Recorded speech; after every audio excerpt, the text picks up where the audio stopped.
I've talked about ROM hacks that I've loved before, but this is my favorite ROM hack of anything ever. This is Rockman 4 minus Infinity, or R4MI for short. A ROM hack of the Japanese MegaMan 4 made by one Pure Sabe, and it's, quite frankly, not only one of the most impressive ROM hacks I've ever seen, but one of the best gameplay experiences you could possibly have on the Nintendo Entertainment System. So with that, let's get right into it. Welcome back to Mega Hacktoberfest, which means that yes, we're looking at MegaMan ROM hacks throughout October. I know, it's all in the name, right? And subscribe. So today we're looking at R4MI, a hack of MegaMan 4, a game that I've been following for years now, before I even wanted to get into YouTube to begin with. It's amazing to see how this hack's evolved, just from kind of a simple level hack to something that really and truly kind of rips up the code from MegaMan 4 and puts in completely new things. It's honestly impressive. So the plot here is exactly the same as in MegaMan 4 proper. Though, funnily enough, you have the option of playing either English or Japanese, or, English. Yeah, it's not a very good translation, but it knows that, and it's willing to admit that. Thanks, option screen.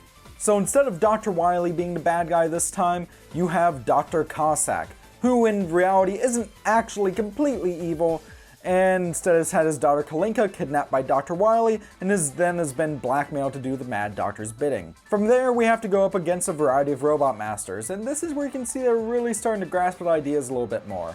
Toadman, Dustman, Pharaohman, actually okay, I really like Pharaohman. And also two secret robot masters in this one, mainly Crashman from Mega Man 2 and Waveman from Mega Man 5, who, going by actual story arc, should not actually be here. As we're about to see, Rockman 4MI has a lot of secrets. Gameplay wise, it's your standard Mega Man game. You run, jump, shoot, you can slide, and you can charge up your Mega Buster. But what's completely different here are the stages, how the robot masters behave, and indeed even the boss order. Like in every Mega Man game, it's essentially an 8-way game of rock, paper, scissors. Every boss has a weapon that's strong against another boss, while they themselves is weak against the weapon of another boss. This order in Mega Man 4 I had memorized by heart. I usually start with Toadman, then go on to Brightman, but that does not work here. And honestly, it's really refreshing, especially thanks to adjustable difficulty here. It never feels cheap or dickish, unlike the likes of, say, Rockman CX, a game at which I refuse to look at because despite being incredibly impressive that one, it's just completely unfair and bullshit. Along with that though, these bosses have beefed up patterns. They're a lot faster than before, but also when you really get in that rhythm of how to defeat them, they flow better as well. However, once you get each of them to below half health, they enter kind of this break mode where they get faster, and god, some of these are really a pain to fight in this mode. Which I guess is good. I mean, it's Mega Man, I'm expecting a challenge. Like in any Mega Man game, it's trial and error, and the key here is to either learn the patterns or find which weapons works against which boss. Now, something that you can probably tell from the soundtrack here is that there's some certain game series that Pure Sabe was fond of. Kirby, there's a lot of Kirby music here, Mario Kart, and yes, even Pokemon. And much like with Pokemon, there's a chance of you getting a critical hit on a boss and dealing massive damage. Along with that though are the weapons here, and the weapons here are great and versatile. You have Dustman's weapon, which can suck anything in, Toadman's weapon, which can literally turn enemies into toads, and my personal favorite, Skullman's weapon, the Hell Wheel. What's also unique here though are the Rush adapters. You do not have Rush Coil or Rush Jet. Instead, we have Rush Search, where Rush Search for weapons, Wish Star, which is pretty much a big attack that deals massive damage, and the Rush Cannon, which one-hit kills literally everything in the game.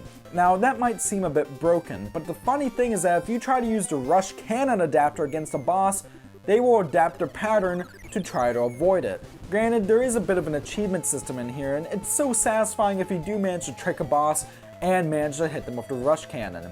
It's very rare, and I've only managed to do it a couple of times, but if you can manage to pull it off, it's completely worth it. The level design here also shines though.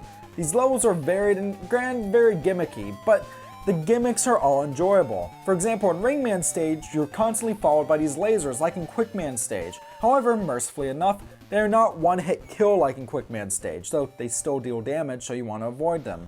Furthermore, there's a lot of alternate paths in these stages. Some just lead to stuff like E-tanks or extra lives, but some of them lead to secret boss battles. Of course, there's the aforementioned Waveman, who's in Dive Man stage, and Crashman, who's in Drill Man stage, but there's also Anchor and Quint, who are from the Game Boy games Mega Man Dr. Wily's Revenge and the terrible Game Boy Mega Man 2. And once you defeat them, you can actually temporarily take their weapons.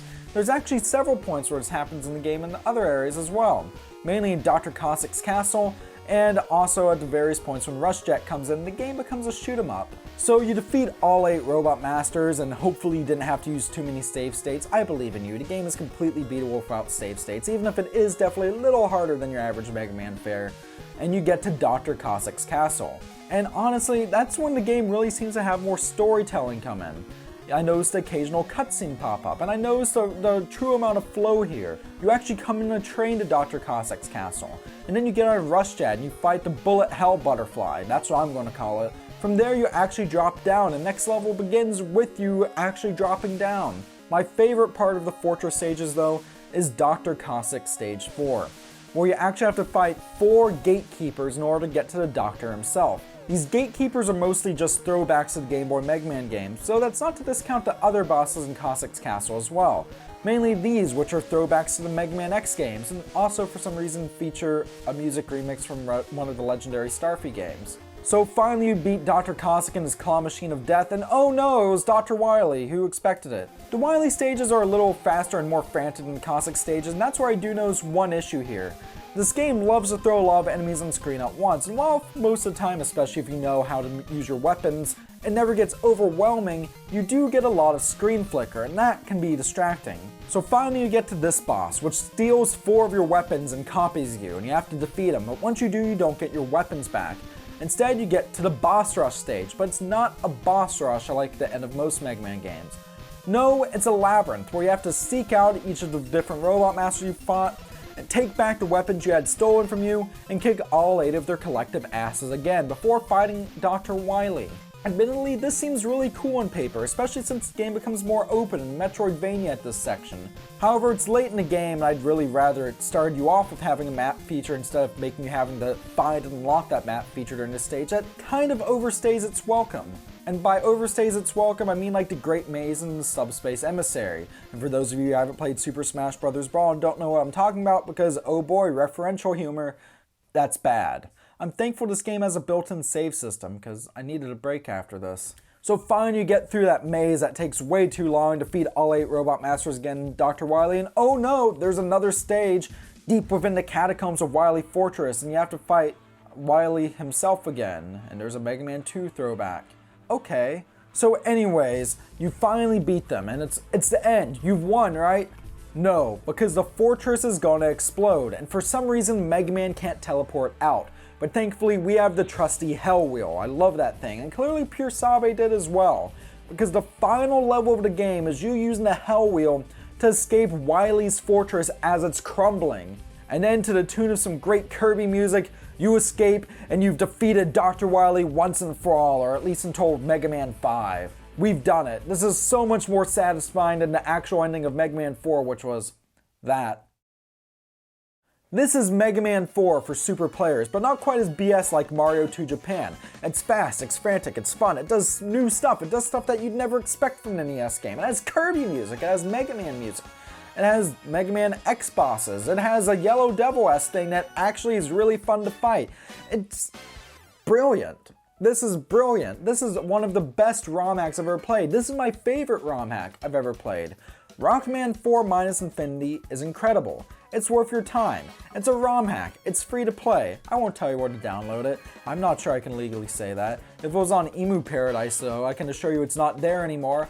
But what I'm saying is, find a way. Get a repro cart with this game on it. Can you get repro carts with this game on it? I really want a reproduction NES cartridge with this game on it. What I'm saying is that I like Mega Man 4, or rather Rockman 4 Minus Infinity, more than I like a lot of official Mega Man games. And I don't mean crappy ones like Mega Man X6 or X7.